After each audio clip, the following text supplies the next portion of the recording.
प्रधानमंत्री नरेंद्र मोदी की सरकार जहां देश में विकास का हाईवे तैयार कर रही है, तो वहीं पश्चिम बंगाल की सीएम ममता बनर्जी की सरकार पर उस रफ्तार को रोकने का काम किया जा रहा है। अलीपुरद्वार और जलपाईगुड़ी से गुजरने वाली 30 किलोमीटर सड़क इसकी सबसे बड़ी मिसाल बन चुकी है। आखिर क्यों अटका है ये प्रोजेक्ट? कागजों में सब कुछ साफ है, तो फिर टेंडर भी हो चुके हैं, तो फिर एग्रीमेंट भी साइन हुए, लेकिन जमीन पर काम अब तक शुरू क्यों नहीं हुआ? इसी सवाल का जवाब तलाश रही है हमारी एक खास रिपोर्ट। देखिए।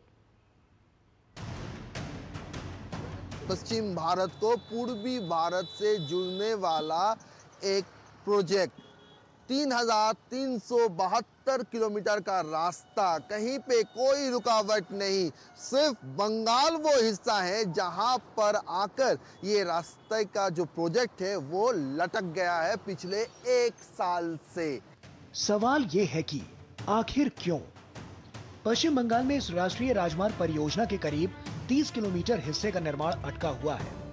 आरोप ये भी है कि 2011 में डीपीआर बनने के बाद से ही राज्य सरकार की तरफ से नेशनल हाईवे अथॉरिटी को अपेक्षित सहयोग नहीं मिला।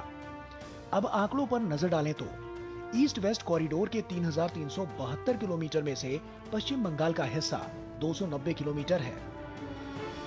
पश्चिम बंगाल में इसे 4 चरणों में बांटा गया है।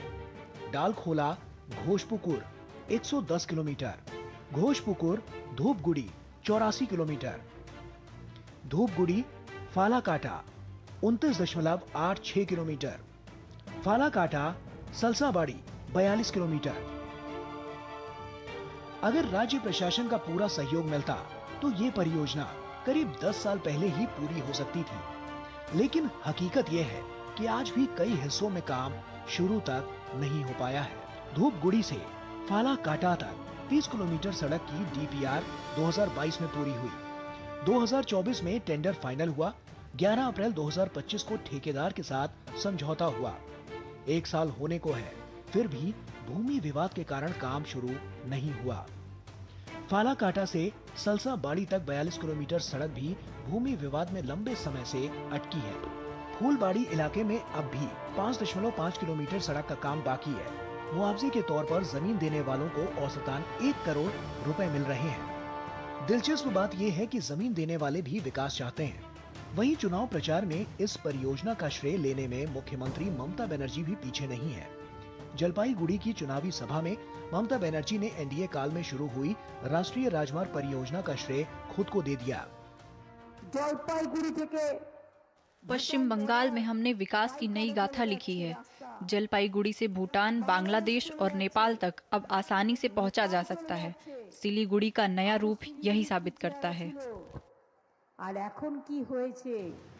इधर चुनावी मंच से इस परियोजना का श्रेय लेने की होड़ भी जारी है। जलपाईगुड़ी की रैली में ममता बनर्जी ने इस राष्ट्रीय राजमार्ग परियोजना को अपनी उपलब्धि बताया। मुख्यमंत्री का कहना है कि ईस्ट वेस्ट कॉरिडोर के जरिए सड़क मार्ग से बांग्लादेश, नेपाल और भूटान जाने का रास्ता बनाना उनका योगदान है। लेकिन सवाल ये है कि फिर 1 साल से परियोजना का काम क्यों अटका हुआ है? हर बैठक में अलीपुरद्वार, जलपाईगुड़ी और कूच बिहार के जिलाधिकारी भूमि विवाद सुलझाने का भरोसा देते हैं, लेकिन ये भरोसा हकीकत में कब बदलेगा? देखिए, ये सरकार जो है डेवलपमेंट चाहती नहीं है, हर कदम पर राजनीति करना चाहती है। ममता सरकार, आप यदि देखेंगे तो सिलीगुड़ी और जलपाईगुड़ी के बीच में जाटिया खाली था, वहां भी अटका हुआ था। अभी काम शुरू है, क्योंकि मैं तो जाता ही हूं। और यहाँ पर धूपगुड़ी फालाकाटा के बीच में भी जमीन नहीं देने के कारण मामला अटका हुआ है। हमारी सरकार बनेगी, जितना भी समस्या जमीन का समस्या को शेष करके द्रुत गति से करके हम 4 लेन का रास्ता को कंप्लीट करेंगे। असल सवाल ये है कि जनता के लिए क्या अहम है, विकास या राजनीति? इसी सवाल का जवाब बंगाल की जनता अपने वोटों से देंगे। पार्थ चौधरी और सुभजीत पाल चौधरी के साथ सौरभ दत्ता का रिपोर्ट, डीडी न्यूज, अलीपुरद्वार।